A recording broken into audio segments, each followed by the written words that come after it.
आज विजयदशमी का पावन पर्व है, क्या कुछ देश और प्रदेशवासियों को संदेश देने का प्रयास करें? इटावा की धरती से मैं पूरे प्रदेश और पूरे देशवासियों को आज ढेर सारी शुभकामना देता हूँ।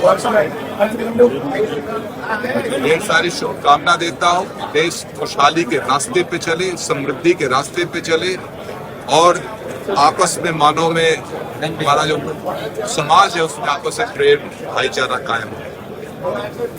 इस तरह से देख रहे हैं जिस तरह जयप्रकाश जी की जयंती मनाई जा रही है, इस तरह से अब क्या परिस्थितियां थी मुझे नहीं जानकारी इस विषय पे, लेकिन महापुरुषों की जयंती मनाने के लिए ना किसी को रोक होनी चाहिए और ना कोई स्थान का हुआ है, जहाँ चाहे वहीं मनाए महापुरुषों की जयंती। निश्चित रूप से जयप्रकाश जी की जयंती सभी राजनीतिक दलों को मनानी चाहिए। देश में जब आपातकाल को लागू हुआ उस आपातकाल के सबसे बड़े योद्धा के रूप में, जब देश में संकट का, तो लोकतंत्र संकट में था, तो सबसे बड़े योद्धा के रूप में जयप्रकाश जी ने आजादी के बाद जो सबसे बड़ा देश में आंदोलन खड़ा हुआ वो जेपी मूवमेंट था। तो सभी राजनीतिक दलों को, क्योंकि उस समय सभी राजनीतिक पार्टियां मिलकर जनता पार्टी बनी थी, चाहे समाजवादी विचारधारा के लोग रहे हों, चाहे वो जनसंघ के लोग रहे, सबका एक गठन था जनता पार्टी। सभी लोग एक मंच पे आए थे। तो सभी लोगों को जयप्रकाश जी का आदर करना चाहिए, उसको राजनीतिक मुद्दा नहीं बनाना चाहिए। आज केंद्र और राज्य में प्रदेश बीजेपी की सरकार उसको खड़ा हुआ देख रहे हैं 2027 के चुनाव।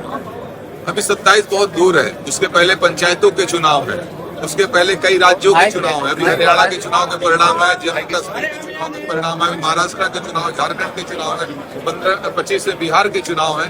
अभी देश में बहुत, यहाँ तो हर वर्ष चुनाव 2-2 3 राज्यों में होते ही रहेंगे। तो ऐसे अभी प्रदेश का चुनाव पंचायतों के बाद आपको मिलेगा, उसके जान तो सही चीजें मिल पाएंगी। और ऐसा जब विपक्ष में होते हैं तो हम जनता की समस्याओं को लेकर बहुत बात करते हैं, लेकिन जब हम सत्ता पक्ष में होते तो जनता की समस्याओं को लेकर, तो आज जो एक बात बहुत इस प्रदेश में उठ रही है जाति जनगणना की, जाति जनगणना के आधार पर लोगों की भागीदारी हो जाए।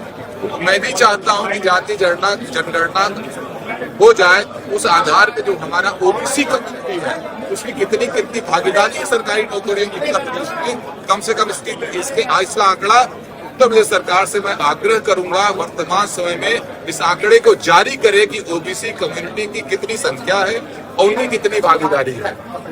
27% रिजर्वेशन ओबीसी का है, उसमें किस जाति की कितनी भागीदारी है, ये भी जाति जनगणना के आधार पर लागू, कम से कम जिसकी जितनी हिस्सेदारी उसकी भागीदारी हो ना।